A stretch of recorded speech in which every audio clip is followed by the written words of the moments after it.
I am Mark Stewart. Thank you for watching, and I'm responding to a front page of the Wall Street Journal piece today. And no, it is not the possible war with Iran. It's something that might hit home even more. It would to me because it affects my diet, and that is the chocolate war, or the possibility of a cartel that has now formed in 2 West African countries that might prevent us from eating chocolate economically. The 2 West African countries have banded together because they are the source of 65% of the world's cocoa. And with that kind of market power, they think that they can impose extraordinarily high prices, add $400 onto a $2,500 per, I forget the measurement. Basically, it's adding close to 20% of the cost for doing nothing.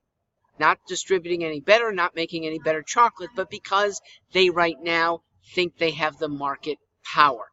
This is how OPEC got started, and they did wreak havoc in the 1970s with our economy because of their oil cartel. More than just the United States, they affect Europe even more. They still somewhat affect Europe because they're more reliant on OPEC countries than the United States is. Well, who knows how reliant our eating habits are for chocolate. But let me give you my way to combat an artificial price rise. Don't go there. Don't buy. I will abstain, as much as I love chocolate, from buying any chocolate product that I know comes from those 2 countries. Now, I know they produce 65% of the cocoa in the world, so my sources now are going to be a lot more limited.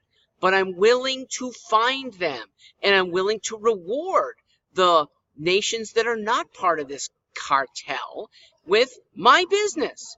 So in the long run, they will prosper. The new countries that start to ramp up their production. I'm not sure why it has to be just these 2 countries. Are they that good at producing cocoa? Why not their neighbors? Why not some in the Western Hemisphere? Be easier for us. Until I know the source, I'm going to refrain. It might help my diet too. It's the right way to combat economic warfare, which is what these national leaders are doing. And please recognize it is the leaders. The nations involved are Ivory Coast and Ghana. But it is hardly likely that the farmers who are producing this cocoa are the ones behind this price rise. It is probably some government officials, might be some lobbyists in there saying, we can wrest more money for ourselves from all these Western buyers. Well, if it really went to the mainstream farmers, I might have more sympathy. Most cartels don't. And until I know otherwise, I'm not buying it.